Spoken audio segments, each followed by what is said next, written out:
So, hello mga ka-DIY, welcome back sa YouTube channel natin. Bali, meron din na dito sa atin isang Bluetooth speaker. So, ang brand nito mga ka-DIY is Brudo. Yan, so ang problema din ito, sabi ng customer is itong kanyang charging pin. So, nasira yung pinaka-charging pin. So, usually, lagi ito nasisira talaga sa ating mga Bluetooth speaker. So, lalo-lalo na sa mga rechargeable. Kahit anong Bluetooth speaker na nangyayari sa Type-C or mga ganitong klase ng type ng charging pin. So, always yan nasisira talaga. Minsan sa mga charger natin o nahihila ng mga bata or minsan lumuluwag at tuluyang natatanggal. So ngayon is dinala niya yung customer dito, may suggest si customer sa atin para hindi masira yung pinaka-charging pin. Ito, bali dinala ng ating customer to, ito yan charging. Yan charging pin. So si charger pala, so sabi ng customer is direct na lang dito sa loob, dito siya.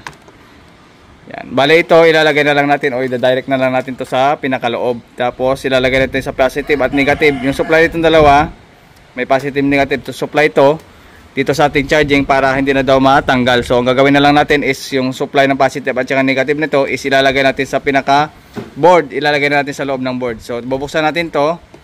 Ngayon is wala siyang power, kaya nga wala siyang power. So it means ay na-drain yung battery nito. Kasi ito ay rechargeable, ibig sabihin nag-drain yung battery. Hindi naman natin malalagyan ng charger kasi nga yun ang pinaka-issue sa kanya. So yun, so gagawin na lang natin, so suggest ng customer na palitan ng ganito, cable type. Para lalabas na lang siyang pinaka-charger dito sa pinaka-USB, yan. Okay, so convert na lang natin, so tanggalin natin itong screw. Tapos lalagyan natin ng panibagong wire na lang, ilalabas na lang natin sa wire.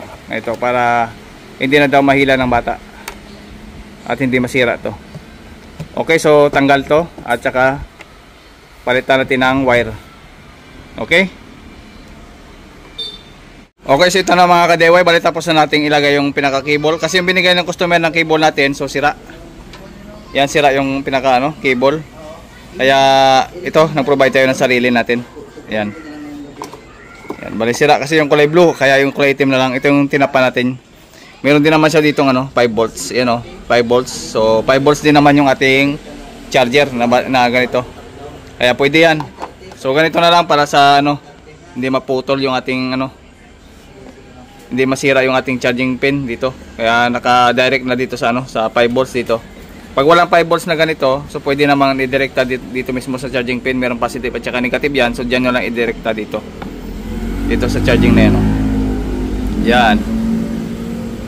So dyan na lang i-directa sa pinaka-charging pin. Kaso nga lang meron ditong 5 volts, kaya dyan na yung positive at saka yung negative. Yung positive dito natin kukunin, tapos yung negative sa ground naman o sa ground ng ating Bluetooth speaker. So yan. Okay, so power on na lang natin. So bago natin i-power on, tingnan natin kung nag-charge. So ganito na lang. So lagyan pa natin ng cable tayo sa loob para hindi mahila ng bata. Okay, saksak natin dito. Yun, bali charging na yun Charging na yung ating Bluetooth speaker. On natin. Yun. So yun, bali nag-on na yung ating Bluetooth speaker at pwede na to. Yan, yung mga ganitong klase ng video mga ka-DIY sa mga naman to, sa mga basic tutorial o mga basic natin. Tapos nagpalit tayo ng isang kapasitor dito. Meron ditong hidden damage na kapasitor yan Pinalitan na rin yan natin. Yan, sa ilalim may tama, sa itaas walang lobo. Pero sa ilalim may tama. Doon pumutok sa ilalim, meron pa isang kapasitor na pumutok. Kaya distorted yung yung tugtog. So minsan sa mga ganito, yung basag ang tunog, minsan palitan niyo ng ganito. So tips ko yan sa mga Bluetooth speaker na basag ang tunog, yung mga ganito yung kapasitor. Palitan niyo yung ganito or mga ganito na kapasitor yan. Yung mga kapasitor na yan, palitan nyo. Minsan nyo nakukuha yung mga sounds na hindi maganda. So parang gagal yung tunog. So yun, palitan nyo yung kapasitor na yan. Ano yan nung minsan na pinapalitan natin, nag-okay yung sound nya. So yun, okay na siya ngayon So hindi na natin testing, at least nag-okay na. Off natin at saka on natin. Yan. Ayos, balik gabi na pala. Yan Gabing gabi na. Yan. So, good evening sa lahat ng ating mga viewers at subscriber. So, pang tips sa mga baguhan natin ng mga tutorial. So, hanggang dito lamang mga ka-DIY yung ating video. Maraming salamat sa inyong panonood. This is JM.